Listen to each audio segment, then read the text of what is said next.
रूप तो हम सभी का बना सकते हैं, रूप तो सभी का बना सकते हैं, लेकिन सामने वाले का जो गुण है, जो उसका स्वभाव है, वो कहाँ से लाएंगे। रूप बनाना आसान है, लेकिन उसका गुण, उसका स्वभाव कभी नहीं हम उतार सकते जीवन में। जो माता सीता है, ये राम जी के चरणों का अनुसरण करते हुए चलती हैं। जो सती हैं, ये आगे आगे चलती हैं। दोनों के रूप तो एक जैसे हैं, लेकिन स्वभाव अलग अलग हैं। और इंसान की पहचान सुंदरता से नहीं, उसके स्वभाव से होती है, उसके गुणों से होती है। यदि कोई व्यक्ति बहुत सुंदर हो, इतना सुंदर हो कि गांव में उसके समान कोई सुंदर ना हो, और बड़े बूढ़ों का सम्मान ना करे, बैठने के लिए कुर्सी ना दे, प्रेम के दो शब्द ना बोले, तो क्या उसकी सुंदरता सराहनीय है। और कोई काला कलूटा लंगड़ा हो, अगर वो पूर्वजों का, अपने से बड़ों को आदर देता है, सम्मान देता है, उनका सत्कार करता है, तो वो परम वंदनीय होता है। अगर सुंदरता में कमी है तो उसे गुणों से पूरा किया जा सकता है, लेकिन गुणों में कमी है तो उसे सुंदरता से पूरा नहीं किया जा सकता। आप लोग धीरे धीरे सुधरना चाहिए, तो बड़े कंजूस होते जा रहे हैं, कंजूसी बहुत कर रहे हैं। हाँ बताइए, भगवान का नाम लेने में कोई पैसा लगता है? ताली बजाने में कोई पैसा लगता है? अरे शरीर भी नहीं हिलता, केवल हाथ को चला दीजिए, बस हो गई ताली। हाँ तो ताली बजाने में ना कंजूसी क्या करिए। अच्छा, एक चीज हमने देखा है आपके पंजाब में, मैं पंजाब इसलिए कह रहा हूँ क्योंकि हम अभी खुईखेड़ा में कथा हुई थी 1 महीना पहले, तो वहां पर भी हमने देखा था और हमने यहाँ पर भी देखा। यहाँ के छोटे बच्चों से लेकर के बड़ों तक, लगभग बड़ों तक कोई प्रणाम करना नहीं जानता कि किसी से प्रणाम कैसे किया जाता है। आप लोगों को पता है प्रणाम कैसे किया जाता है? 1 फीट दूरी से झुक करके कमर के हिस्से को छू लेना प्रणाम नहीं होता। आप लोग तो ऐसे ही प्रणाम करते हैं, ऐसा लगता है कि छू लेंगे तो करंट लग जाएगा, दूर से ही दूर भाग जाते हैं। और हाथ पैर तक नहीं जाएगा, लेकिन सर घूम जाएगा कि आप हाथ को रख दो, है ना? ऐसे प्रणाम नहीं किया जा सकता। प्रणाम यदि करना है, अब मैं बता तो रहा हूँ, लेकिन आगे से सभी लोग यदि हमको प्रणाम करना या अपने माता पिता को प्रणाम करना तो विशेष ध्यान रखना। झुक करके पैरों को छूकर, जो पंजा होता है ना उसको छू करके प्रणाम किया जाता है, दूर से नहीं। करंट नहीं लगेगा प्रणाम करने से, और प्रणाम करने से जो करंट लगेगा ना वो पूरी जिंदगी भर दौड़ता रहेगा, वो करंट कभी नहीं जाएगा, है ना? तो आज से कितने लोग सही से प्रणाम करेंगे बताइए? करेंगे? एक लड़का आया था, हम अपने रूम में बैठे हुए थे, वो आया दूर से छू करके निकला, हमने कहा भैया करंट नहीं लगेगा, ऐसे किया जाता है। तब से आज तक जब भी आता है तब वो ढंग से प्रणाम करता है। उसने कहा महाराज जी हमारे यहाँ यही होता है। हमने कहा कोई हम कथा में बोल देंगे। तो आज आ रहे थे तो बोला कि महाराज जी बता देना सबको। हमने कहा ठीक है वही बता देंगे। जो लड़कियां होती है ना वो हाथ जोड़कर राधे राधे बोले, प्रणाम बोले, नमस्ते बोले, ठीक है। और जो बड़े हैं, जो लड़के हैं, वो पैर को छूकर, पंजे को एकदम झुक करके पंजे को छूना है, गांठ को भी नहीं छूना, सीधा पैर को छूना है, एकदम पंजे को झुक करके, तब प्रणाम माना जाएगा। और दूर से ही झुक करके सर को हाथ पे, अपने हाथ को हमारे सर पर रख दो और हमारा जो हाथ है ना वो आपके पैर तक नहीं जाएगा, बस आशीर्वाद पूरा चाहिए, परफेक्ट। तो कितने लोग करेंगे आज से प्रणाम सही से? करेंगे? ध्यान रखना, आगे से गलती नहीं होनी चाहिए। ये जो भागवत कथा हो रही है ना, ये भागवत कथा ऐसी नहीं है, इसमें लिखा है श्रीमद् भागवत कथा ज्ञान यज्ञ महोत्सव। ये ज्ञान का यज्ञ हो रहा है। यहाँ पर आहुतियां पड़ रही हैं, एक एक ज्ञान की जितनी आहुतियां पड़ रही हैं, इन आहुतियों को याद कर लेंगे तो आपके पूरे जीवन में कभी भी पाप की आहुति नहीं पड़ेगी, हमेशा पुण्यों की आहुति पड़ती रहेगी। इसलिए एक एक बात को जीवन में उतारते रहिए। एक चीज सीख गए ना, इस चीज को सुधार लेना, और जिसको भी देखना ऐसे प्रणाम करते हुए उसको तुरंत टोक देना, भैया आप गलत कर रहे हैं, ऐसे किया जाता है, ठीक है? माता सती आगे आगे जा रही थी, भगवान राम पीछे पीछे। थोड़ी दूर गई, भगवान राम ने कहा कि अरे दक्ष पुत्री सती तुम यहाँ कहाँ टहल रही हो? इतना सुना दक्ष पुत्री, माता सती खड़ी हो गई। और जब खड़ी हुई तो आश्चर्यचकित होकर खड़ी हो गई कि अरे इन्होंने मेरा नाम लिया, ठीक बात है, लेकिन इनको मेरे पिता का नाम कैसे पता? जरूर ये भगवान ही है।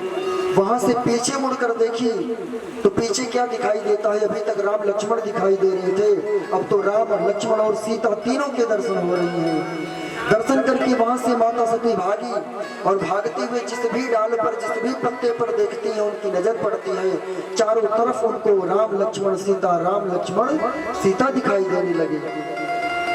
दौड़ती हुई भगवान शिव के पास गई।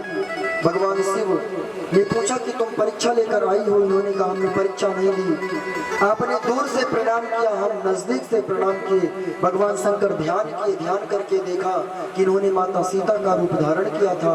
अपने मन में संकल्प किए, शिव संकल्प कीन मन माही, यह दर सती भेंट अब नाही। संकल्प कर लिए, हे सती तुमने सीता का रूप धारण किया, मेरी माँ का रूप धारण किया, इसलिए मैं तुम्हारा त्याग करता हूँ। ऐसा संकल्प करके कैलाश पर्वत आ गए, और भगवान शंकर हजारों वर्षों के लिए समाधि में चले गए। समाधि से उठे तो नारद जी आए। नारद जी ने कहा कि आप चलिए, ब्रह्मा जी ने आपके जो ससुर जी हैं दक्ष प्रजापति को देवताओं का राजा बनाया है, वहां पर चलिए। भगवान शंकर गए सम्मान समारोह में, और भगवान शंकर माला झोली लेकर बैठे थे, जाप कर रहे थे, श्री राम जय राम जय जय राम, श्री राम जय राम जय जय राम जाप कर रहे थे। इतने में दक्ष आए तो सभी देवता खड़े होकर उनका सम्मान किए, लेकिन ब्रह्मा जी नहीं उठे क्योंकि ब्रह्मा जी दक्ष के पिता हैं। और भगवान शंकर नहीं उठे क्योंकि वो भगवान राम के नाम को जप रहे थे। यहाँ से क्या सीखना है बताइए, यहाँ से क्या सीखना है कि यदि हम माला लेकर बैठे हों, जप कर रहे हैं, तो कोई आ जाए, कोई भी आ जाए, हमें नहीं उठना है, पहले वो माला पूरी कर दें उसके बाद ही उठना है। और कई लोगों की आदत तो ऐसी होती है, माला लेकर बैठे हैं, जप रहे हैं और बीच बीच में बोलते रहते हैं, यहाँ पर झाड़ू नहीं लगे, झाड़ू लगा दो, फिर श्री राम जय राम जय जय राम, श्री राम जय राम जय जय राम। अरे जरा गाय को चारा दे देना, गाय को श्री राम जय राम जय जय राम, श्री राम जय राम जय जय राम। और कितने तो ऐसे होते हैं एक हाथ से झाड़ू लगा रहे हैं, दूसरे हाथ में माला झोली लेकर जप रहे हैं।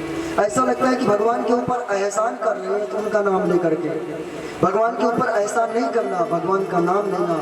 जब तक जपो, जितना देर जपो, प्रेम पूर्वक जपो, उसी पर ध्यान दो। अभी कल की कथा में भरत जी की कथा आएगी, वो यही काम करते थे, माला लेकर बैठते थे तो बस सब चीज देखते रहते थे, चारों तरफ देखते, और देखते ही देखते उनका मन एक हिरण में लग गया, मरे और मरने के बाद हिरण बनकर आए। उनकी अगली योनि हिरण की हो गई। घर परिवार छोड़कर पहुंचे थे नेपाल में, संन्यास लिए थे, हिरण के बच्चे को पकड़ के उसमें आसक्ति हो गई, अगला जन्म हिरण का मिल गया। इसलिए जितना देर जो कार्य करें उतना देर केवल कार्य पर ध्यान दें।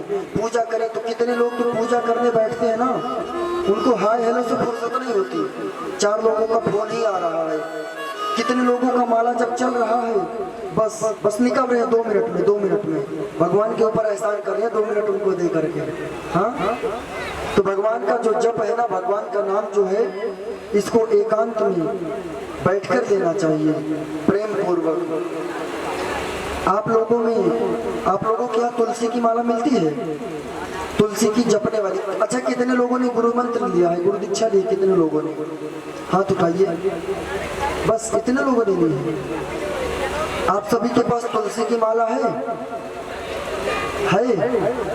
और तो गुरु मंत्र ले ली तो नाम जप नहीं करते? हाँ, गुरु मंत्र ले लिए, जाप नहीं करते। भाई डॉक्टर साहब ने दवाई दे दी, उसको लेकर आओ घर में, डोर में बंद कर दो, तो क्या आपकी तबीयत ठीक होगी? उसको खानी पड़ेगी ना, तो खाने के लिए पानी की जरूरत पड़ेगी, और पानी है ही नहीं। जपने के लिए माला चाहिए, और माला तो है ही नहीं, और हमें तो नहीं लगता कि बिना माला के भी कोई जपता होगा। जिनको गुरु मंत्र लिए हैं वो तुलसी की माला को लेकर आए, उस मंत्र को जपें। अगर भूल गए हैं, अरे एक मैया हमको मिली ना, उन मैया ने कहा कि महाराज जी हमने गुरु मंत्र लिया था आज के करीब 5 साल पहले, और हम भूल गए हमारे गुरु जी कौन है, हम भूल गए हमारे गुरु जी कौन है, अब हम क्या करें? हमने कहा मंत्र पता है। बोली मंत्र भी बस थोड़ा थोड़ा पता है, गुरु जी को भूल गए। हमने कहा वो जरूरी था, वो भूल गए, अच्छा किया आप। गुरु जी भी क्या याद करेंगे, कैसा चेला पकड़ा था। हाँ, तो कुछ तो अपने गुरु को भूल जाते हैं, और कुछ माताएं बुढ़ापे में जाती हैं गुरु मंत्र लेने के लिए, और महाराज जी उनके कान में चिल्ला चिल्ला कर मंत्र देते हैं, बाद में कहते हैं सुनाई कम देता है, ऊंचा सुनते हैं। इसलिए भजन करो मस्त जवानी में, बुढ़ापा किसने देखा है। जिनको गुरु मंत्र लेना हो वो ले सकते हैं। अगर 4-6 लोगों की योजना हो लेने के लिए, तब सुबह के 9 बजे का समय है। यहाँ पर कमेटी के किसी सदस्य को बता दीजिएगा कि गुरु मंत्र लेना है, तो उसकी व्यवस्था वो आपको बता देंगे, सुबह 9 बजे आ जाना है। यहाँ पर आपको माला तुलसी की बढ़िया 108 दाने की झोली आपको मिलेगी जपने के लिए। निरंतर आप लोग जपते रहिए। जिनको लेना है वो ले सकते हैं, जो ले लिए हैं उनके लिए जोरदार तालियां बजाइए। समय रहते वो सुधर गए। जोड़े से लेना है, पति पत्नी दोनों लोग आइए। जिनके पति नहीं है वो अकेले ले सकते हैं। इस धरती पर हो तो दोनों लोग लेना, इस धरती पर नहीं हो तो अकेले भी ले लेना, ठीक है। भगवान शंकर नाम जप कर रहे थे, तभी दक्ष प्रजापति आए, प्रणाम नहीं किया। दक्ष प्रजापति श्राप देने लगे। जो भगवान शंकर के गण थे, नंदी भृंगी श्रृंगी, वो भी श्राप देने लगे। दोनों तरफ से श्राप समारोह होने लगा। भगवान शंकर उठे और कैलाश चले आए। दक्ष प्रजापति को ऐसा महसूस हुआ कि अब हमने भगवान शंकर की बेइज्जती थोड़ी कम करी है, इनकी और बेइज्जती करनी चाहिए। अपने घर पर यज्ञ का आयोजन किया, सबको निमंत्रण भेजा, लेकिन भगवान शंकर के कैलाश पर निमंत्रण नहीं भेजा। यज्ञ का दिन आया, माता सती शिव जी से कथा सुन रही थी। आज यज्ञ होने वाला है। जितने भी देवता थे वो सभी अपने विमान को ले लेकर कैलाश के ऊपर से गुजर रहे थे। जब कैलाश के ऊपर से गुजर रहे थे, तब राजा परीक्षित ने सुखदेव जी से कहा कि ये जो देवता है, ये विमान आकाश मार्ग से लेकर जाना है, कहीं से भी लेकर चले जाएं, कैलाश पर्वत से क्यों लेकर गए? तब सुखदेव जी ने कहा कि कैलाश से इसलिए लेकर के गए ताकि उनको पता चले कि हमारा निमंत्रण नहीं है, इन लोगों को निमंत्रण मिला है। कुछ लोगों की आदत होती है, पता लगेगा फलाने के यहाँ से न्योता नहीं आया ना, तो उसके घर जरूर पहुंचेंगे और कहेंगे चलो हमारे साथ। अब वो कहेगा हमें तो पता ही नहीं, और फिर उन दोनों का झगड़ा करवा देंगे। ऐसे होते हैं लोग। कोई भी कभी भी किसी की बातों में आकर के, किसी की बात को सुन करके जब तक अपनी आंखों से देख ना ले, अपने कानों से सुन ना ले, तब तक किसी के प्रति अपने मन में गलत भावना नहीं लानी चाहिए। किसी के मन में सभी अपने विमान को लेकर के जाने लगी। माता सती ने पूछा भगवान शंकर से, सब कहाँ जा रहे हैं? इन्होंने कहा आपके पिताजी यज्ञ कर रहे हैं। माता सती ने कहा हमको चलना चाहिए। पिता के यहाँ, मित्र के यहाँ, गुरु के यहाँ एक पिता अपनी बेटी के यहाँ बिना बुलाए जा सकता है, बिना बुलाए जा सकता है। भगवान शंकर ने कहा आपकी बात ठीक है, लेकिन वो हमारा अपमान करने के लिए यज्ञ कर रहे हैं, इसलिए हम नहीं जाएंगे। माता सती जिद करके चली गई। नंदी छोड़ने के लिए गए। वहां पर पहुंची तो जो 27 बहनें थी, उन्होंने ताना मार दिया कि यहाँ पर क्या करने के लिए आई हो? तुम्हारे जो शिव हैं, अशिव, जो शमशान की भस्म को अपने शरीर पर मलते हैं, उनके पास ना कोई घर है, ना द्वार है, ना उनका कोई बिजनेस है। कैसे रहती हो तुम कैलाश पर? सर्दी नहीं लगती तुमको? क्या तुमको बरसात नहीं आती है? ताना मारने लगी। तुम्हारे जो शिव हैं वो तो अशिव हैं। ऐसा कहने लगी। माता सती चुप हो गई। लेकिन आगे बढ़ी तो देखा दक्ष प्रजापति को। दक्ष प्रजापति को देखा, तब सती की आंखों में आंसू आ गए। आंसू क्यों आए? दक्ष न कछु देखी कुशलाता, सती ही बिलो की जरे सब गाता। सादर भले ही मिली एक माता, भगिनी मिली बहुत मुस्काता। जो बहनें मिली वो तो सती जी का अपमान कर रही थी। दक्ष प्रजापति कुछ नहीं बोले, लेकिन बेटियों के लिए एक रिश्ता हमेशा जीवित रहता है मायके में। कौन सा रिश्ता? माँ का रिश्ता। जब तक माँ है तब तक मायका है। माँ नहीं रहती तो भैया कितने दिन पूछेंगे, कोई पता नहीं होता। लेकिन जब तक माँ है, माँ चोरी से कैसे भी करके अपनी बेटी, जब बेटी आती है ना, तो माँ एक साड़ी जरूर रखी रहती है। अगर माँ को नई साड़ी मिलती है ना, तो वो संजोकर रखती है कि कभी हमारी बेटी आएगी तो हम उसको दे देंगे। स्वयं नहीं पहनती, स्वयं पुरानी पहनेगी, लेकिन अपनी बेटी के लिए नहीं। देवता इसलिए विवाह में जल्दी जाना चाहते हैं, क्योंकि बहुत टाइम हो गया, किसी के बारात नहीं गई, किसी का विवाह ही नहीं हुआ जल्दी से। और भगवान शिव का विवाह होने वाला है, तो सब बाराती बन करके सज धज करके जाएंगे। सभी देवता अपने अपने विमानों को सजाने लगे। सभी अपने अपने विमानों को सजाने लगे। जितने देवताओं की देवियां हैं सब तैयार होने लगी। भगवान नारायण, ब्रह्मा जी सब तैयार होने लगे। लेकिन भगवान शंकर अपने शिला पर बैठे हुए हैं। इनके नंदी भृंगी श्रृंगी जो है सब स्नान करके तैयार हो गए, और जो दूल्हे हैं वो वैसे के वैसे बैठे हैं। भगवान भोलेनाथ को आकर के देखा नंदी ने कहा भोलेनाथ आप भी तैयार हो जाओ। भोलेनाथ ने कहा कि हम तैयार नहीं होंगे, हम ऐसे ही चलेंगे। नंदी ने कहा कि दूल्हे राजा ऐसे चलेंगे फिर क्या होगा, विवाह होगा कि नहीं होगा, और थोड़ा सा तैयार हो जाइए, अच्छे लगिए। घर पे तो कोई बात नहीं कैलाश पे, लेकिन ससुराल जा रहे हैं तो अच्छे से बनकर चलिए। और आप तो धन्य है कि एक विवाह से फुर्सत मिली, तपस्या में गए, तपस्या से उठकर फिर विवाह हो रहा है। आप जैसा धन्य पुरुष कहाँ होगा। नंदी ने कहा कि मैं आपको तैयार करता हूँ। दौड़े दौड़े चले गए, दोनों हाथ की अंजलि में शमशान की भस्म को लेकर और भगवान शंकर के सर से डाल दिए। एक तरफ से भगवान शंकर गोरे हो गए, उनके जो बाल काले थे ना वो भी सफेद दिखाई देने लगे। पूरा बढ़िया से तैयार कर दिया। और भगवान शिव त्रिशूल को ले लिए। इतने में सभी देवता अपने अपने विमान को लेकर अपनी देवियों के साथ आए।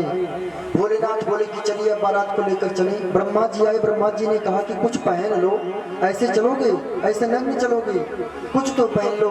बड़ा निवेदन करने के बाद मृग के चर्म को अपने कमर में लपेटा, बड़े बड़े सांप की जनेऊ बना लिए, अपने गले में सर्प को धारण कर लिए। हाथ में जो कड़ा होता है ना, कड़े को भी भगवान शिव जो सांप का सबसे छोटा बच्चा था उसको बना लिए। पूरे शरीर में बिच्छू ही बिच्छू दिखाई दे रहे हैं। उसी का श्रृंगार करके भगवान शिव चल पड़े। जितने भी देवता थे सब घोड़े को लेकर आए थे। भगवान शिव को जो घोड़ा पसंद होगा उसी पर बैठेंगे, लेकिन भगवान शिव घोड़े की तरफ नजर भी नहीं किए, नंदी पर सवार हो गए। ब्रह्मा जी ने कहा लो जो बिगड़ी थी वो अब बन गई। अरे घोड़े पर चलते थोड़ा अच्छा लगता, नंदी पर बैठ गए और इनको रोक भी नहीं सकते, कहीं समाधि ले लिए फिर क्या होगा। फिर बारात इतनी बढ़िया सजी तैयार हुई, फिर सबको लौटना पड़ेगा, इसलिए चलो जैसा है वैसे चलने दो। भगवान शिव की बारात में सब चल पड़े। जब सब चल पड़े तो ब्रह्मा जी ने कहा कि ये भूत प्रेत के साथ रहने वाले भगवान शिव अवघड़दानी अपने शरीर पर भस्म लगाकर हम हम इतने सुंदर वस्त्र पहने, आभूषण पहने, और कहाँ ये भगवान शिव कुछ भी नहीं पहने। तो देवता अलग चलने लगे और सभी देवता ब्रह्मा जी के सहित अलग चलने लगे और भगवान शिव की टोली वो अलग चलने लगी। भगवान शिव ने नंदी से कहा कि देख रहे हो देवताओं को कितने अभिमानी हो गए, हमारे साथ नहीं चल रहे, हम तो सोने सोने दिखाई दे रहे हैं अकेले। तब नंदी ने कहा कि आप चिंता न करें, अब देखिए हम क्या करते हैं, अब बारातियों की कमी नहीं रहेगी। नंदी जी दौड़े, पृथ्वी की परिक्रमा किए, जय घोष कर दिया कि तीनों लोकों में जितने भी भूत प्रेत दैत्य डाकिनी साकिनी पिशाच जीव जंतु 84 लाख योनियों को एक बार में जय घोष लगाया, सभी वहां उपस्थित हो गए भगवान शिव की बारात में। सभी अब बाराती आगे चलने लगे, भगवान शिव आगे जा रहे हैं, ब्रह्मा जी के सहित देवता पीछे। तब भगवान नारायण ने कहा कि ब्रह्मा जी जो बाराती दूल्हे के साथ आगे चल रहे हैं ना, ये अगर पहले पहुंच गए हिमाचल जी के यहाँ तो वहां विवाह का तो पता नहीं भगदड़ मच जाएगी ऐसे प्रेतों को देखकर। इसलिए ऐसा करिए कि हम सभी आगे चलते हैं। बोले ठीक है। भगवान शंकर को पीछे कर दिए, भूतों प्रेतों को पीछे कर दिए, अब सभी देवता आगे जाने लगे। पहले ब्रह्मा जी, सबसे पहले इंद्र थे, इंद्र के बाद ब्रह्मा जी, ब्रह्मा जी के बाद नारायण, नारायण के बाद और बाकी देवता। बारात पहुंच गई हिमाचल जी के यहाँ। सबसे पहले आरती की थाल सजाई गई, सब माताएं दौड़ी दौड़ी आई। दौड़ी दौड़ी जब आई तो इंद्र को देखा आरती की थाल जला करके आरती उतारने लगी। इंद्र ने कहा मैया हम दूल्हे नहीं है, दूल्हे तो पीछे आ रहे हैं। मैया ने सोचा कि बाराती इतने सुंदर, अरे पहले जो आगे आया इतना सुंदर है तो दूल्हा कितना सुंदर होगा। इंद्र तो निकल गए। इसके बाद ब्रह्मा जी आए, इनकी बड़ी बड़ी मूंछें, बड़ी बड़ी दाढ़ी, सफेद सफेद बड़े बड़े बाल, और इनके चार मुख बूढ़े बूढ़े या ऊंचे। मैया ने कहा कि क्या ये दूल्हा है, बूढ़े से विवाह होगा। वो आए, उनसे पूछा भाई आप दूल्हे हो? बोले नहीं, दूल्हा पीछे आ रहा है। कुछ देवता और निकले तो भगवान नारायण आ रहे थे, सब प्रसन्न हो गई कि ये दूल्हा होगा, बहुत सुंदर है। भगवान नारायण आए, उनसे पूछा आप दूल्हे हैं? आरती उतारने लगी। भगवान ने कहा दूल्हे हम भी नहीं, दूल्हा पीछे आ रहा है। तो सबने सोचा कि जब बाराती इतने चकाचक तैयार हुए हैं तो दूल्हा तो लाखों में एक होगा। अरे नारद जी ने जो खोजा है, धीरे धीरे धीरे धीरे बारात आगे निकल गई, सभी देवता देवियां निकली तो भगवान शंकर आए। भगवान शंकर को देखा तो सब किनारे हो गए, बोले लगता है कि ये नौकर चाकर होंगे, दूल्हे के यहाँ के सब लगे होंगे। भगवान शंकर आए और खड़े हो गए, बोले आरती उतारो जल्दी से, हम चल रहे, देर हो रहा है। तब मैया ने कहा कि आप दूल्हे हैं?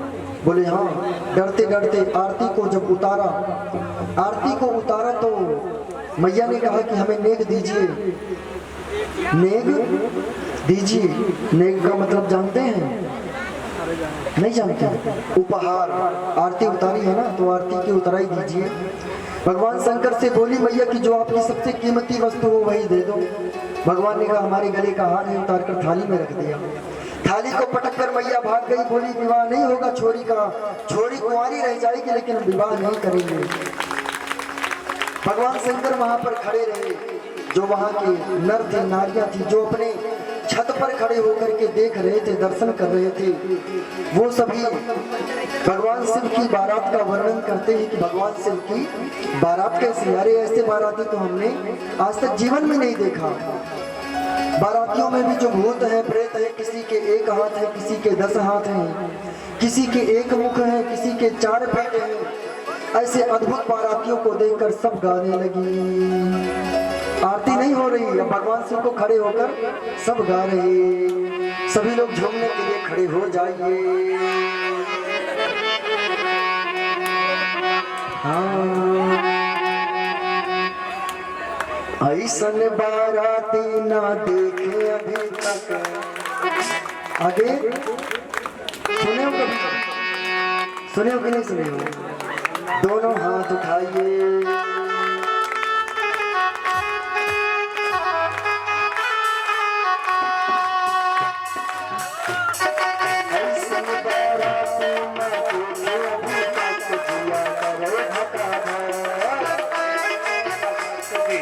ऐसन बाराती ना देखे अभी तक, जिया करे धक्का। ऐसन बारात देखो अभी तक, जिया करे धक्का। ऐसन बाराती ना देखे अभी तक, जिया करे धक्का। तो ऐसन बारात देखो अभी तक, जिया करे धक्का। शंकर भगवान की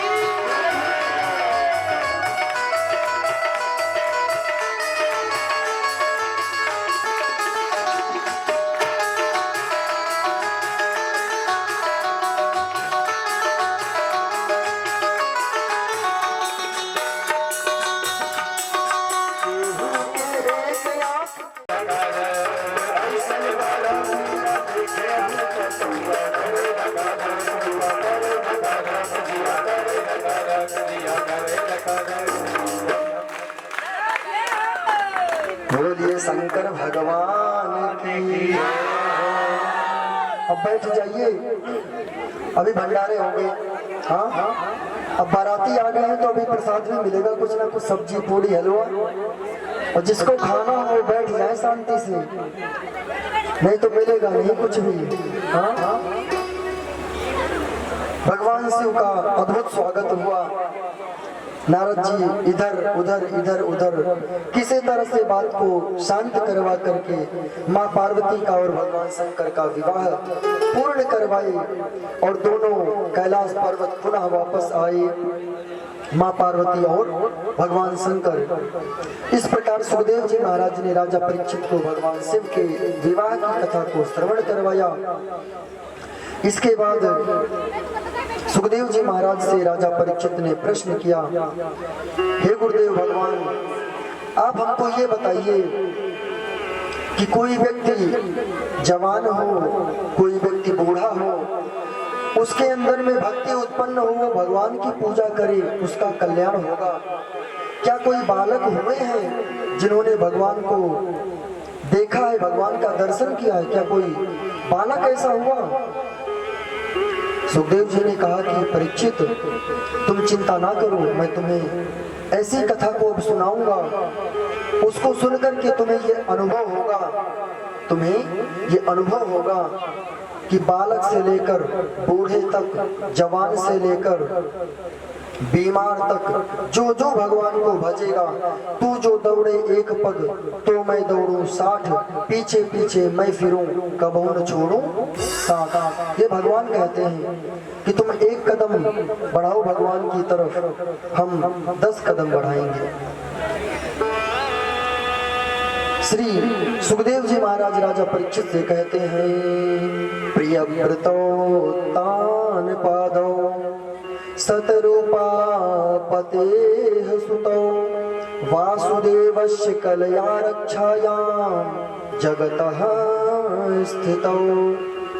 जो मनु जी महाराज थे, इनकी 3 बेटियां आकुति, देवहूति, प्रसूति, और जो तीसरी बेटी प्रसूति और 2 बेटे इनके प्रियव्रत और उत्तानपाद, और दोनों जगत की रक्षा करने में, जगत में पुण्य करने में, धर्म के नाम पर दोनों बहुत आगे थे। बातें बंद नहीं है, देखो बातें हो रही हैं। आप लोग बातें बहुत करते हैं। इतना था कि कोई खड़ा वाले बात नहीं करते थे, शांति से बैठते थे।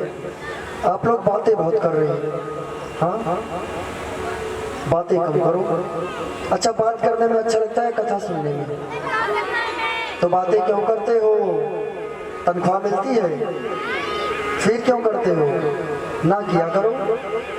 हाँ, प्रियव्रत और उत्तानपाद 2 बेटे उत्तानपाद की कथा को सुनाते और बीता।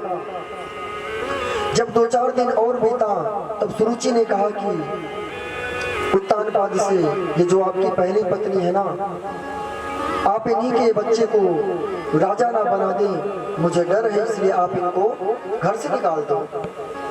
उत्तानपाद ने मोह में आकर के, प्रेम के वशीभूत होकर के कहा, ठीक है, हम इनको निकाल देंगे।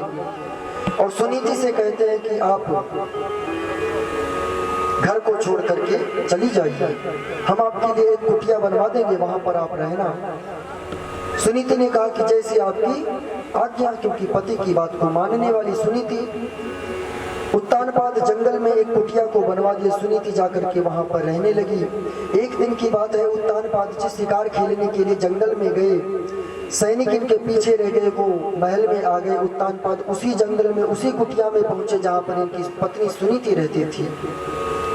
एक रात्रि सुनीति के पास जंगल में रहे, दूसरे दिन सवेरे उठ करके महलों में आए, और जो सुनीति थी एक रात्रि उनके पास रहे तो वो गर्भवती हो गई। रात्रि में वो गर्भवती हो गई, घर को आए, घर को जब आए तो सुरुचि भी गर्भवती हो गई, लेकिन इनको नहीं पता था कि सुनीति के पास ये रह करके आए हैं। धीरे धीरे समय का चक्र व्यतीत हुआ। जो सुनीति हैं ये संतों की सेवा करती हैं, इनके कुटिया पर जो आ जाए उनके चरण को दबाती हैं, भोजन का प्रसाद उनको खिलाती हैं, जो प्रसाद बचे उसको स्वयं ग्रहण करती हैं, भगवान की कथा को सुनती हैं। इनके गर्भ में जो बालक है वो भी कथा को सुन करके उसका मन पवित्र होने लगा। इसलिए कहा जाता है कि जब गर्भवती हुई आप महिलाएं तब भगवान की कथा को सुने, अच्छी अच्छी चीजें देखें, अच्छे विचार को मन में लाएं, क्योंकि जैसे आपके विचार होंगे उसी विचार का बच्चा होगा। हाँ या ना?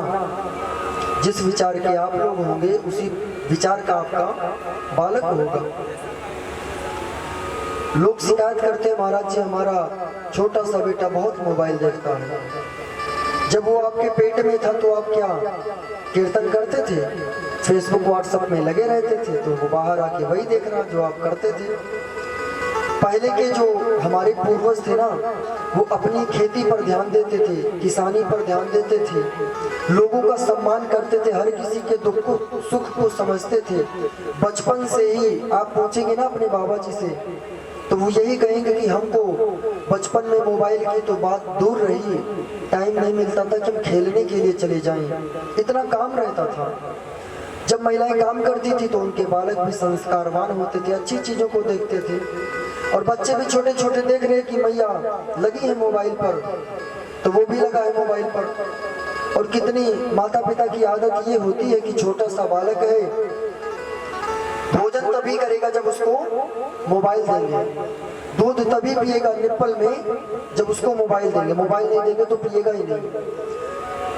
इस जिद को पूरी करने के लिए माँ बाप अपने बच्चे के जीवन को नष्ट कर देते हैं। 8 साल 10 साल तक तो वो छोटा सा रहता है, मोबाइल लगातार देखेगा तो उसकी आदत बदलने वाली नहीं है। आप बताइए, आपको भूख लगी हो और आपको बोल दिया जाए कि ये काम करके भोजन मिलेगा, तो जब ज़्यादा भूख लगेगी तो आपको वो काम करना पड़ेगा। उसी तरह जब बच्चा मोबाइल की जिद करे कि हम मोबाइल लेकर के ही खाएंगे पिएंगे, तब मोबाइल को ऊपर रख दो, बोलो जाओ तुम टहल के चले जाओ।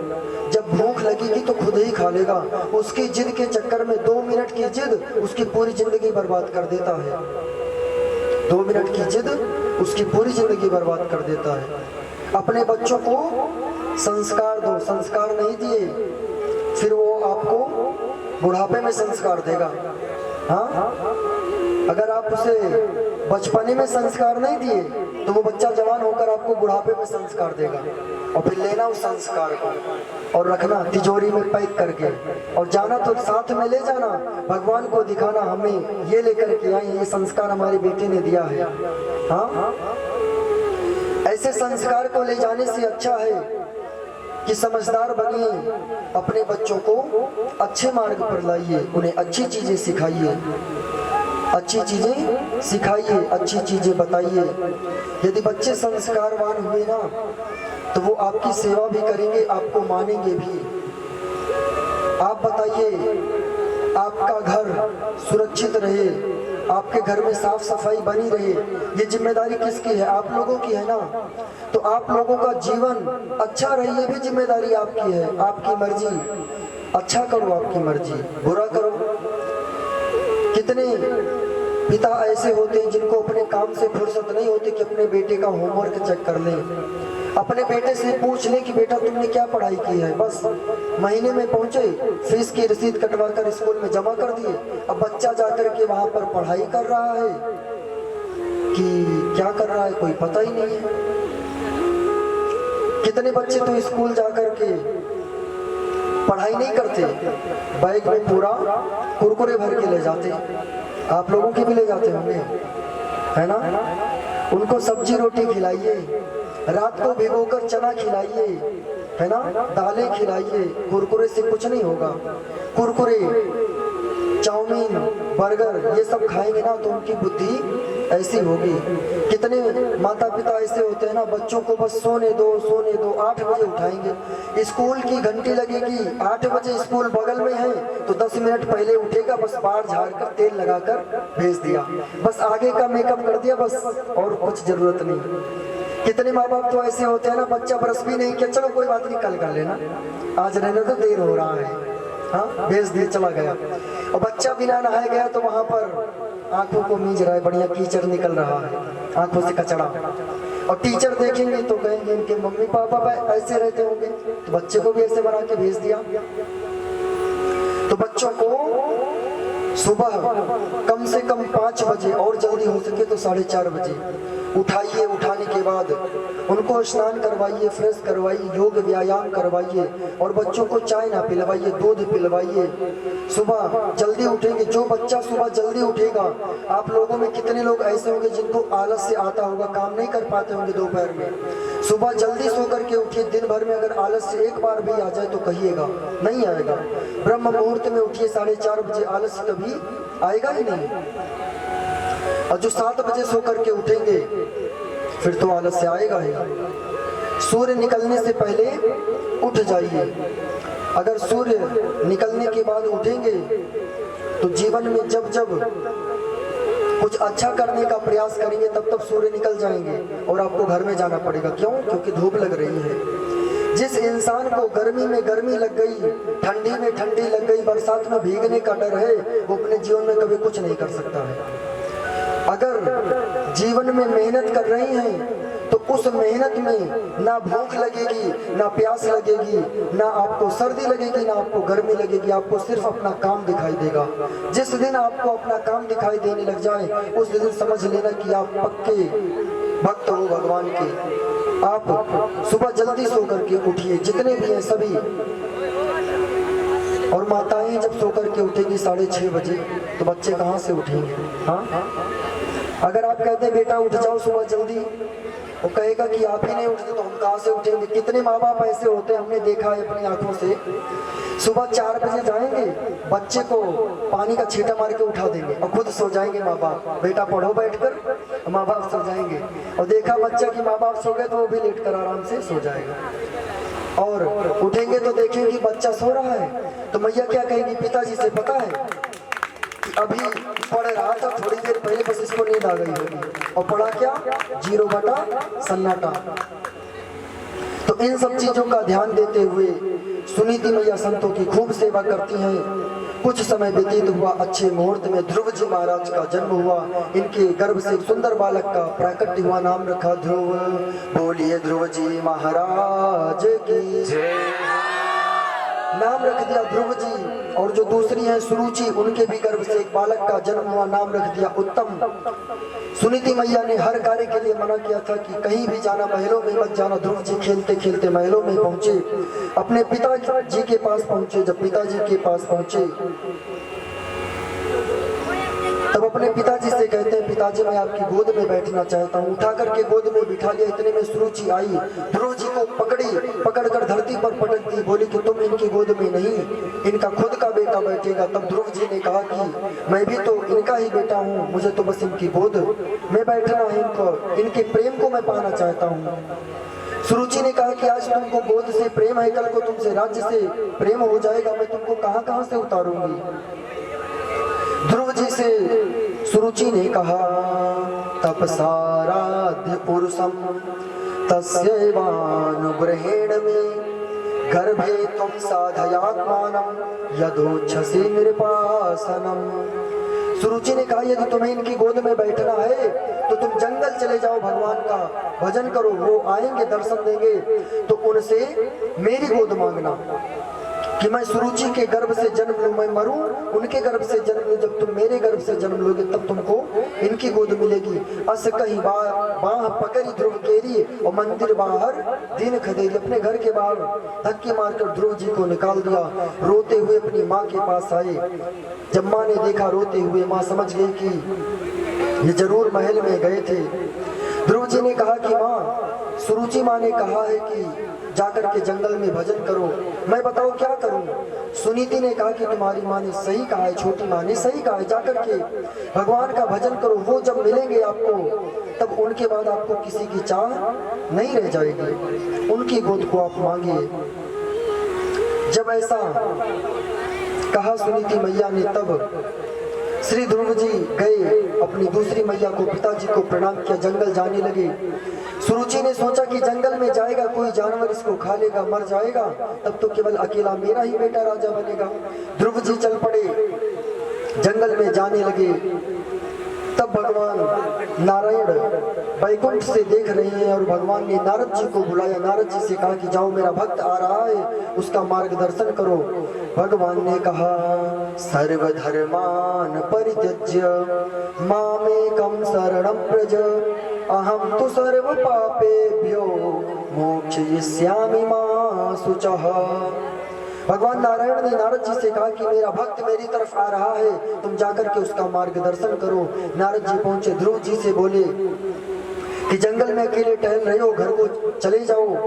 ध्रुव जी ने कहा, मैं भगवान का भजन करने के लिए जा रहा हूँ। नारद जी ने कहा, गुरु बनाए हो किसी को? बोले अभी तक नहीं बनाए। बोले चले जाओ, जब गुरु बना लेना तब जाना जपने भगवान का भजन करने के लिए। ध्रुव जी ने कहा कि आप जैसे संत मिले हैं, हम आपको गुरु बनाते हैं। चरणों में लेटकर प्रणाम किए।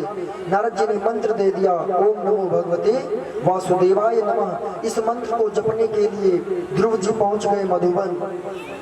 मधुबन कहाँ है पता है आपको? कहाँ पे है मधुबन? नहीं पता? वृंदावन में है मधुबन। आज भी कभी जाइएगा वृंदावन तो वहाँ मधुबन में आज भी आपको दिखाई देंगे ध्रुव जी भगवान की तपस्या करते हुए। वहाँ पर मंदिर बना है ध्रुव जी का।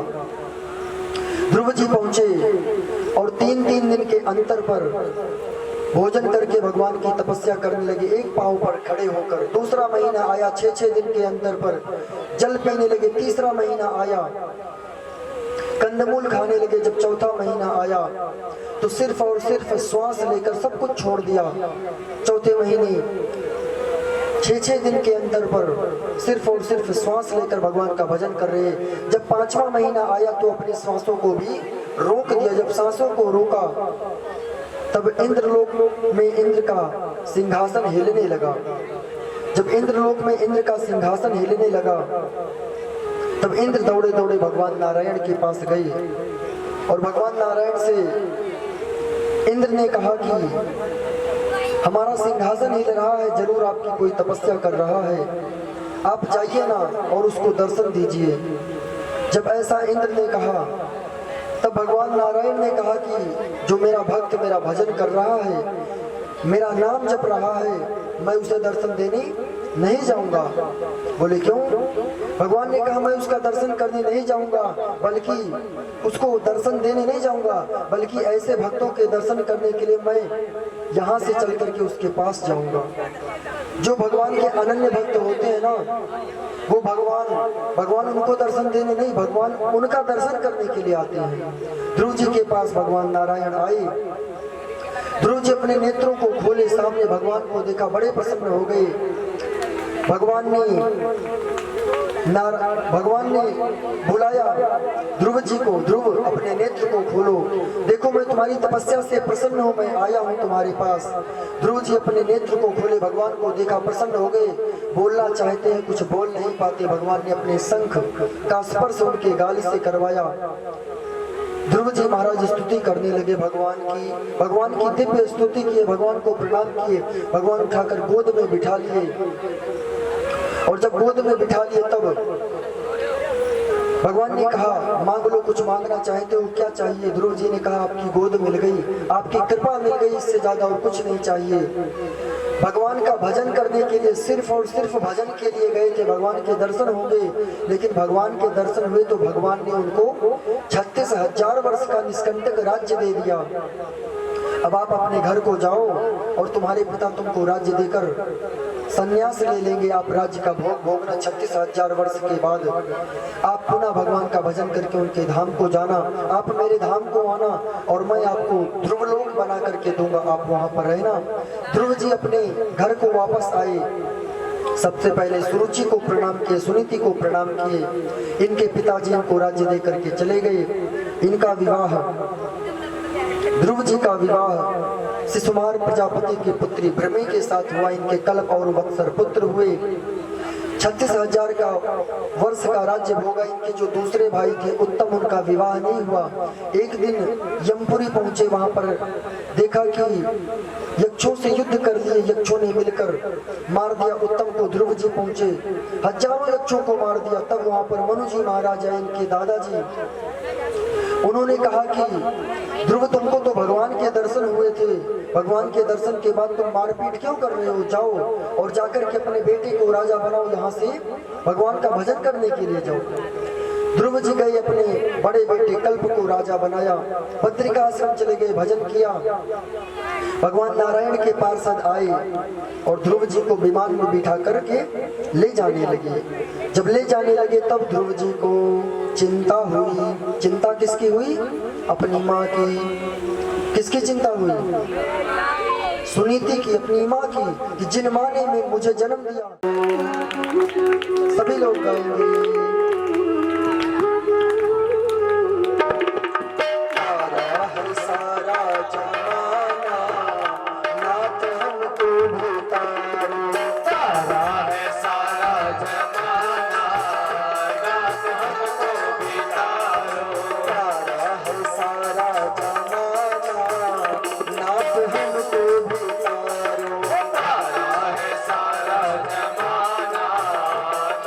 हमको भी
का करके बहाना नाथ हमको बितारो। सत्संग का करके बहाना नाथ हमको बितारो। हमको बितारो नाथ हमको बितारो। हमको बितारो नाथ हमको बितारो। सारा है सारा जमाना नाथ हमको बितारो। सारा है सारा जमाना नाथ हमको बितारो।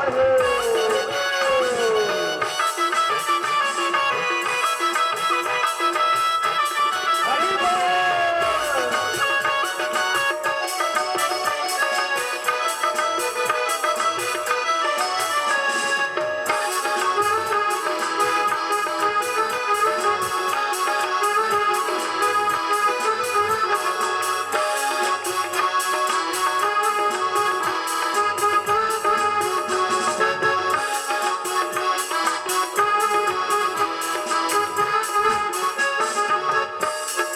हमने सुना है नाथ प्रहलाद को तारा। हमने सुना है नाथ प्रहलाद को तारा। हमने सुना है नाथ प्रहलाद को तारा। हमने सुना है नाथ प्रहलाद को तारा। हरि बोल। करके बहाना नाथ हमको बितारो। धोखा करके बहाना नाथ हमको बितारो। हाथ उठाके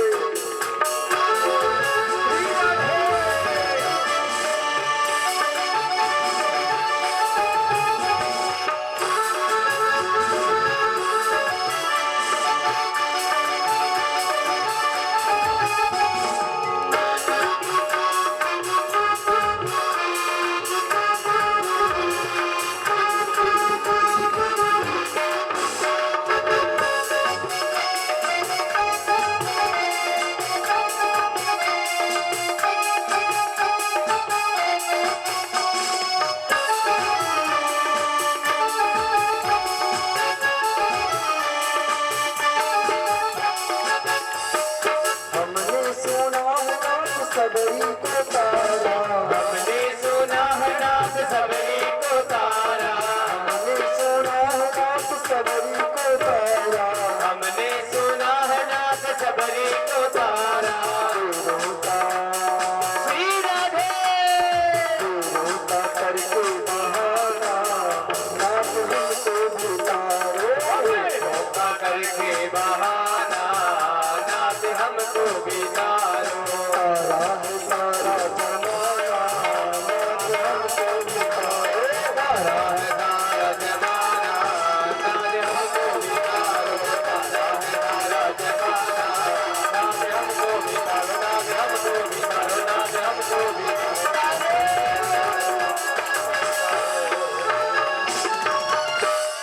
बोलिए वृंदावन बिहारी लाल की। सबने बोल दिया ठाकुर जी से ना हमको भी तारो। आएंगे तारने के लिए। अब टॉर्च लेके ना बैठ जाना कब आ रही है। जब आएंगे तो दरवाजा खटकाएंगे। हाँ इंतजार ना करना, क्योंकि इंतजार करेंगे तो हो सकता है देर भी हो जाए। और जो आने वाले हैं ना उनको देर जरूर होती है, बताए थे ना। और कल तो ठाकुर जी आएंगे। किसको किसको पता है कल ठाकुर जी आएंगे? सबको पता है। तो जितने भी जिनको पता है वो अपने आसपास के लोगों को बताइएगा।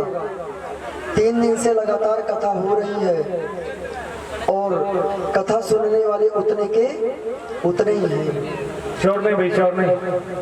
आपके पास में जब कथा हुई थी ना तो बता दे बैठने के लिए जिस पर आप बैठे हैं ना उसकी कमी हो गई थी। हमने एक्स्ट्रा मंगवाया था फिर भी कम पड़ गया था। और जब कथा हो रही थी तो इसका 1.5 गुना पंडाल था, पूरा सब पूरा भरा था। ये जो जगह है ना खाली है ये भी पूरी भरी थी। 2-4 लोग एक्स्ट्रा मंच पे बैठे थे।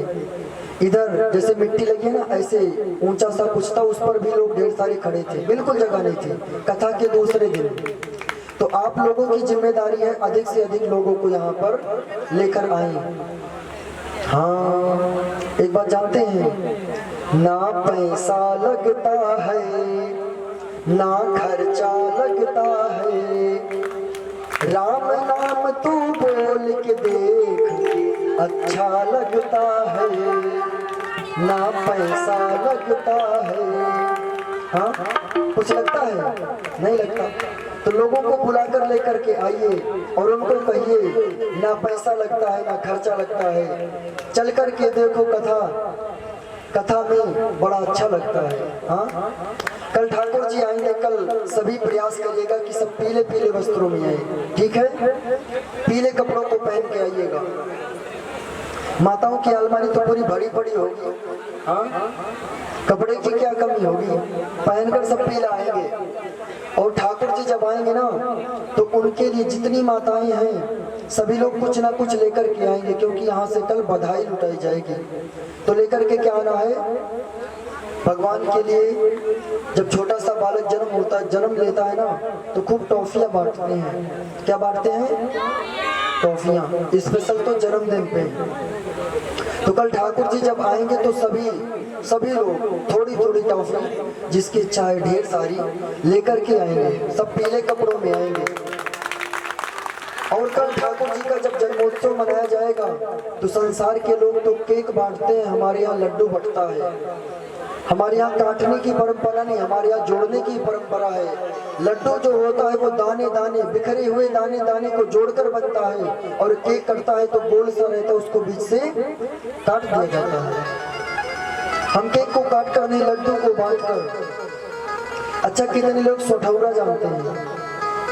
सोठौरा नाम पहली बार सुना है? हमारे वृंदावन में जब किसी बालक का जन्म होता है ना तो बधाई में लड्डू बांटते हैं, टॉफी इत्यादि तो आज के समय से बांटते हैं, लेकिन स्पेशल सोठौरा बनता है। वो गुड़ का बनता है। गुड़ को फोड़ करके उसमें काली मिर्च आती है ना, काली मिर्च का पाउडर, उसको डाल करके, मेवे को डाल करके, ड्राई फ्रूट्स डाल करके बढ़िया बनाते हैं उसको, और वो बढ़ता है। वो सबसे स्पेशल होता है। यहाँ पर तो व्यवस्था की जाएगी, लेकिन जिसकी इच्छा है कि मेरे घर का प्रसाद, मेरे घर का अंश, मेरी कमाई का अंश ठाकुर जी के जन्मोत्सव में लगे, वो कुछ ना कुछ अपने घर से बना करके लेकर के आएंगे। देखो, बाजार से खरीद लेना बहुत आसान है, पहुंचे और बोल दिए फला चीज दे दो, पैसा दे दिए, मिल गया। लेकिन यदि आप अपने घर पर बनाएंगे ना, थोड़ी सी मेहनत करेंगे, तब भगवान देखेंगे कि मेरे आने की खुशी में इसने अपने शरीर से मेहनत की है, तो वो जो शरीर है ना आपका, भगवान की ऐसी कृपा होगी कि वो शरीर आपको भवसागर से स्पेशल पार लगा देगा, है ना? देखो मैया बात कर रही है, शोर बहुत आ रहा है। हाँ? मैया कह रही है, क्या कह रही जानते हो? भगवान तो उबे करी है, कितना जल्दी कथा खत्म हुए, चल के सोए। भगवान का आवेश क्यों न रोक पाए? हाँ, कोई रोक पाएगा भगवान को आने से? नहीं, भगवान आएंगे। सबको इंतजार है, हमको भी इंतजार है। भगवान तो आ गए हैं यहाँ पर, वृंदावन तो बन गया, लेकिन वृंदावन में भी भगवान का जन्म नहीं हुआ। इस नए वृंदावन में कल आएंगे ठाकुर जी। तो बात सबको समझ में आ गई? अच्छा, आप लोगों में कितने लोग जोड़े से हैं, कितने लोग बिना जोड़े के? पहले बिना जोड़े वाले हाथ उठाएं। आपकी इच्छा हो अगर यजमान बनने की, यजमान किसे कहते हैं आपको पता है? अगर पता है तो हाथ उठाइए। यजमान किसे कहते हैं बताइए? हाँ, जैसे जो गाड़ी चलाता है उसे ड्राइवर कहते हैं, जो बाल काटता है उसे नाई कहते हैं, जो प्लेन उड़ाता है उसको पायलट कहते हैं, और जो भगवान की पूजा करता है, भगवान की अर्चना करता है, उसको यजमान कहते हैं। ये आगे के बच्चे बहुत शोर कर रहे हैं, इनके मम्मी पापा नहीं है यहाँ पे। ये लगता है ना छुट्टे साढ़ की तरह है, सही बताऊं तो। बोलो राधे राधे। जिनका कोई पता नहीं कहाँ पे बोलना है, जहाँ पे पाए वही मुंह मारने लग गए। बोलो राधे राधे। आप लोग छोटे बच्चे हैं, थोड़ा सा समझिए। 3 दिन से कथा बताई जा रही है कुछ सीखने के लिए। आप ऐसे चिल्लाते रहेंगे, जीवन में कुछ नहीं सीख पाएंगे। किसी सीख पाएंगे बताइए? आगे जिंदगी अभी बहुत पड़ी है। कहीं किसी का अपमान कर देंगे, गांव का बंदा तो छोड़ देगा, बाहर का बंदा पकड़कर मसल देगा, और जब मसल देगा तो मेमी करके मम्मी पापा के पास आओगे और कहोगे कि मसल दिए गए, चलकर निपटारा करवाओ। इसलिए अच्छी चीजों को सीखिए। यजमान कहते हैं जो भगवान की पूजा करते हैं, तो आप लोग ये ना सोचें कि हमारे पति नहीं है, हमारे पत्नी नहीं है तो हम पूजा नहीं कर सकते। यदि आपकी इच्छा है तो आप सुबह सुबह यहाँ पर आइए। लगेगा क्या? कुछ लोग सोचते होंगे कि वहाँ पर अभी पैसे की लूट मचा रखी है, कुछ लोग यही सोच कर नहीं आते। और सुबह जब पूजा होती है ना, ये मंदिर किसी एक व्यक्ति का है? आप बताइए, किसी एक व्यक्ति का मंदिर है ये? भगवान क्या किसी एक के हैं? भगवान क्या किसी एक के हैं? भगवान तो सबके हैं। सुबह यहाँ पर पूजन होता है ना, पूजन का दर्शन करने के लिए कोई नहीं आता है। इसको देखकर बड़ी आत्मा को कष्ट होता है। आप लोग दर्शन करने के लिए नहीं आते। कम से कम यजमान तो बनिए। 5 लोग 7 लोग अपने आसपास के पड़ोसियों को इकट्ठा करिए। क्या लगेगा मैं आपको बताऊं? थोड़ा सा फूल लेकर के आना है। एक छोटा सा गिलास होता है ना, उसी गिलास से 1 गिलास दूध, 1 गिलास दही, अगर आप लोग कहें तो उसकी व्यवस्था यहाँ पे करवा दी जाएगी। लेकिन पूजन आपको करना है, आपको फिर कोई फल नहीं मिलेगा। जिसका सामान लगेगा उसी को फल मिलेगा। इसलिए थोड़ा सा दूध, थोड़ी सी दही, थोड़ा सा फूल लेकर के आप यहाँ पर आइए। थोड़ी सी मिठाई यदि हो सके तो, थोड़ा सा फल भगवान के भोग के लिए, ये 4 चीजें लेकर आइए। पंडित जी बैठे हैं पूजा करवाने के लिए। सुबह जिनको पूजा करनी है 8 बजे आइए। अगर आप पूजा करेंगे तो जो आपके पति इस दुनिया में नहीं है, ये बिना जोड़े वालों के लिए, उनकी आत्मा को शांति मिलेगी। वो देखेंगे कि मेरे ना होते हुए मेरी पत्नी मेरे लिए कुछ कर रही है। वो जहाँ पे होंगे भगवान उनके ऊपर कृपा करेंगे, आपके ऊपर कृपा करेंगे। और जो आपके बच्चे हैं उनका भी कल्याण होगा। जो जोड़े से हैं वो लोग भी यहाँ पर नाम लिखावें और ये 4 चीजें लेकर आए। हमें लगता है 40-50 रुपए में हो जाएगा। और कितने लोग 70 रुपए का पौवा पी रहे थे पता ही नहीं चलता। हाँ, शाम को पहुंचे ठेके पे और खरीद लिए 70 रुपए का, और 20-25 रुपए बढ़िया नमकीन, और खा पी कर खत्म। और उससे तो अच्छे ही यहाँ पे पूजा कर देंगे। हाँ या ना? कितने लोग हाथ उठाकर बताइए, कितने लोग पूजा करेंगे बताइए? कुछ नहीं लगेगा। सिर्फ वो देखो मैया हाथ नीचे कर ली, मैया हाथ नीचे कर ली। कंजूस मैया है एकदम। जिनको करना है वो करेंगे, जिनको नहीं करना है कोई जबरदस्ती नहीं करवा सकता। मैंने कहा ना, ये समय बार बार नहीं आएगा।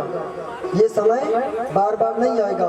अगर आएगा भी तो समय को देखने के लिए आप रहे कि ना रहे इसका कोई पता नहीं है। तो जितना अधिक से अधिक हो सके यजमान बनिए। कल मैंने जो चीजें बताई हैं ये सब आप लोग करके आइएगा। कुछ ना कुछ ठाकुर जी के लिए भेंट लेकर के आइएगा, ठीक है? बोलिए कृष्ण कन्हैया लाल की जय हो। इसके बाद जो इनके मनु जी महाराज के दूसरे बेटे हैं प्रियव्रत, इनकी कथा को सुनाते हैं और कहते हैं प्रियव्रतो तान पादो प्रियव्रतो भागवत आत्मा रामः कथं मुनि गृहे रमत यन्मूलः कर्म बंधः पराभवः। ये जो प्रियव्रत हैं इनका विवाह विश्वकर्मा की पुत्री वरिष्मती के साथ हुआ। इनका वंश धीरे धीरे आगे बढ़ा। इन्हीं के वंश में भगवान ऋषभदेव का प्राकट्य हुआ। वो ऋषभदेव जिनका तेज चारों तरफ फैला हुआ था। एक बार इंद्र ने देखा ऋषभदेव का इतना तेज, इतना मान सम्मान, उन्होंने बरसात नहीं करवाई। तब ऋषभदेव भगवान ने अपने योग बल से बरसात करवा दी। जब अपने योग बल से बरसात करवा दी, इंद्र का मान मर्दन हुआ। इंद्र आए, प्रणाम किया ऋषभदेव जी को, और एक जयंती नाम की कन्या थी ऋषभदेव से, उनका विवाह हुआ। इनके यहाँ पर 100 पुत्रों का जन्म हुआ। जो सबसे बड़े पुत्र हैं भरत जी। भरत जी जो सबसे बड़े पुत्र हैं, उन्हीं भरत जी के नाम पर हमारे देश का नाम भारत पड़ा। बोलिए भारत माता की जय हो। कभी आपने सुना है अमेरिका माता की जय, इंग्लैंड माता की जय, पेरिस, इत्यादि देशों का नाम सुना है, माता की जय। अरे धन्य है हम जहाँ पर हमारे देश का नाम भी आदर से लिया जाता है, भारत माता की जय। भरत जी के नाम पर हमारे देश का नाम भारत पड़ा।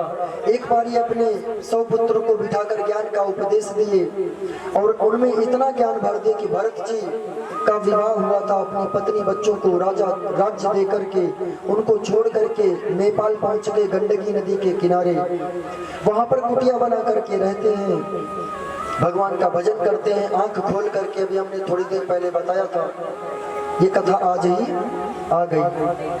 आने वाली तो नहीं थी, लेकिन हमने जबरदस्ती बुला दिया, भाई आप आ जाओ, कल को ठाकुर जी जल्दी बुलाना है ठाकुर जी को, इसलिए नहीं तो टाइम ज्यादा लग जाएगा, इसलिए हमने आज ही सुना दिया। भरत जी आंख खोल करके भजन करते थे। एक दिन क्या हुआ, गंडकी नदी में एक हिरणी जल पी रही थी, वो गर्भवती थी। इतने में पीछे से एक शेर आया, जोर से दहाड़ने लगा। जब दूर से दहाड़ा तो वो हिरणी डर गई और डर करके नदी में छलांग लगा दी। और जब जोर से छलांग लगाई तो वो गर्भवती हिरणी जब छलांग लगाई तो उसका जो गर्भ था वो बाहर आ गया, उसका बच्चा बाहर आ गया। वो बच्चा जमीन पर गिर पड़ा और वो हिरणी नदी में कूद गई और वहां से बह गई। भरत जी देख कर गए, उसको पकड़ के लेकर आए अपनी कुटिया में, उसको स्नान करवाए। अब उसी को घास देते, रोटी देते, उसके लिए चारा लेकर के आते। अब भगवान की 100 माला करते थे। ऐसा समय आ गया कि भगवान की 1 माला करते हैं और कुछ दिन बाद तो ऐसा समय आया कि उस 1 माला को भी वो छोड़ दिए। अब केवल उस हिरण के बच्चे में इतना प्रेम है कि उसी को खिलाते, उसी को जल पिलाते।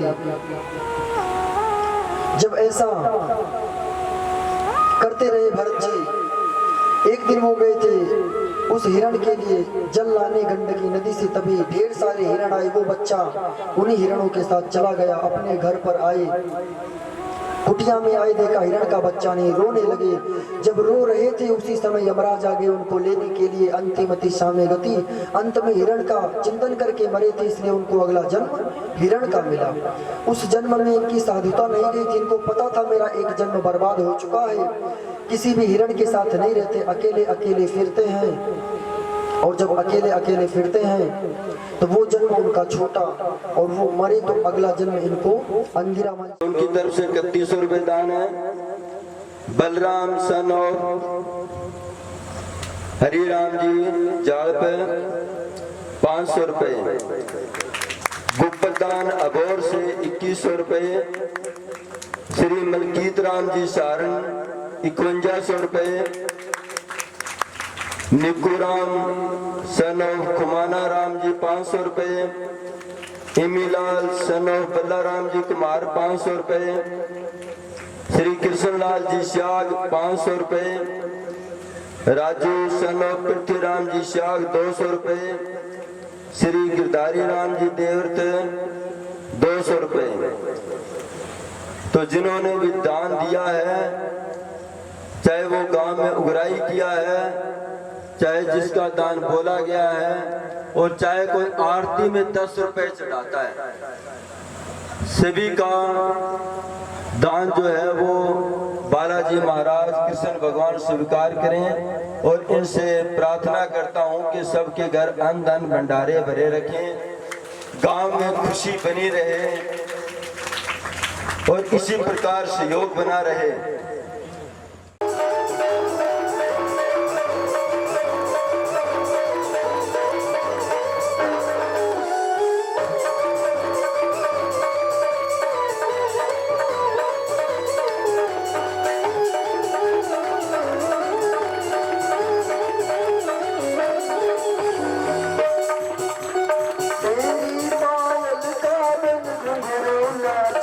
संग में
बसा करो